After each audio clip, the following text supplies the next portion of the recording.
Šią vasarą Tomas baigė mokyklą, apskriejo visą pasaulį dalyvaudamas įvairiose olimpiadose ir prieš išvykdamas studijuoti į Prancūziją pakvietė mus susitikti gimtajame Vilniuje. Aš neatsimenu, kada turėjau tokį malonumą važiuoti šviežiais dviračių takais. Šios dienos mano pašnekovas Tomas deja važiuoti negali, nes turi traumą, bet mes su juo būtinai aplankysime muziejų. Labas, Tomai! Sveiki! Tai ar norėtum paišdykauti dabar ten, kur nors sporto aikštynė? Kad galiu pasakyti, nebais. Nebais? Užtenka savo miškų, bėgiot. Ko daugiau reikia? O tu esi kada nors bandęs BMX arba skaitą arba dar kažką? Šiaip nesu. Ne? Gal išbandžius nuomonę pakeistų? Aš pabandžiau, žinok, 27 pirmą kartą skaitą ir buvo wow. Po to nusipirkau ir iki šiol važinėjau. Nu, triukų nemoku, bet... O krepšinio aikštelę kada išbėgi? Ir kūno kultūros pamokas. O kaip tu pats dažniausiai naudojasi dviračių takais? Gal kartais su senais gerais laikais laimėtų paspirtuku tenka pravažiuoti. O mėgsti pabėgioti arba kažkaip kitaip užsiimti sportinę veiklą? Tai žinoma, bėgiojimas geriausias laisvalaikio leidimo būdas bent jau man. Ai, tai tu esi bėgikas, ar ne? Tikrai taip. Bet tai gal tada bus nauji dviračių takai ir tada bus daugiau vietos žmonėms eiti? Tai tikrai taip, galiu pasakyti, kad teks pasidžiaugti naujų dviračių takų atsiradimu. Pralaisės šaligatviai, bus daugiau vietos kultivuoti savo mėgstamam sportui.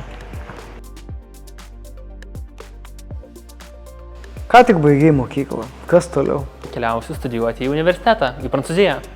Ką studijuosi? Studijuosiu fiziką ir matematiką. Kada susidomėjai fiziką? Fiziką susidomėjau jau gana seniai, sakyčiau, 8-9 klasėje. Aš fiziką mokiausi, bet neturėjau fizikos pamokų. Ją mokiausi savarankiškai, nieko bendro su mokykla neturėjau, fizikoje būtent. Ir ruošiausi, žinoma, olimpiadoms. Kaip galbūt teko girdėti, pavyko parsivežti ne vieną medalį.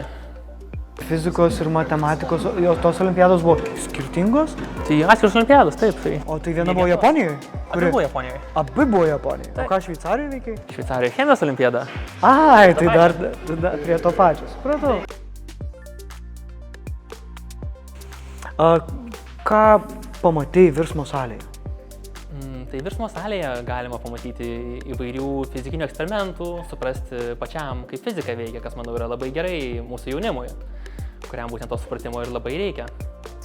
Tau pačiam, kaip ką tik mokyklą baigusiam žmogui, kuris turi tokią šviežią patirtį mokymosi procese, kaip manai, kokią įtaką mokymosi procese turi galimybę gyvai išbandyti dalykus ir juos patirti? Manau, kad gyvas dalykų išbandymas yra labai svarbus mokymosi procese, bet dėja tai nedažnai yra išbandoma, bent jau mūsų moksleivių. Dažniausiai pamokos visgi užsidaro toje pamokos erdvėje, klasėje ir tiesiog yra mokomasi arba net kalama, gryna teorija. O kuo skiriasi grynos teorijos kalimas ir praktinis pačiupinėjimas? Na, žinoma, suprasti, kaip viskas veikia, galima tik iš praktikos. Teorija, kad ir kokia ji būtų faina ir kad ir kaip smagu būtų ją mokytis, visgi tikrai neparodo viso paveikslo, kurį gali patirti, pavyzdžiui, čia, Energetikos ir technikos muziejuje. Vilnius yra atsinaujinantis miestas, kur tu pats keliauji praleisti laisvalaikio. Tai tikrai daug laisvalaikio yra praleista įvairiuose parkuose aplink Vilnių, miškuose, kur vykdavo orientacinio varžybos, kuriuose dabar dėja negaliu dalyvauti dėl savo kojos, bet šiaip tikrai didžioji dalis laisvalaikio gal būdavo įvairiuose parkuose. Kuri iš Vilniaus erdvių, atnaujintų erdvių tau atrodo pati patraukliausia?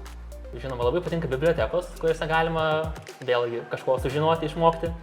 Tai dažnai tenka apsilankyti, pavyzdžiui, Martyno Mažvydo bibliotekoje, kuri lygtais irgi neseniai buvo atnaujinta.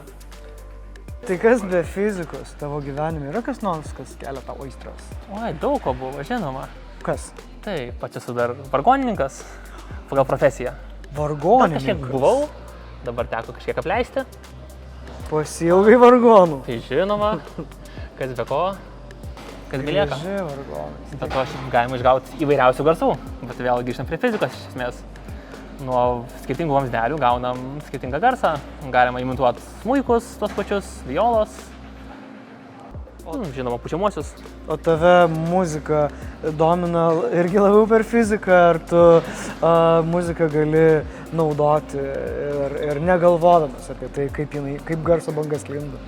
Tai žinoma, kad muziką labiau naudoju atsipalaidavimui, nes reikia ir to kartais. Ko klausai? Klasika.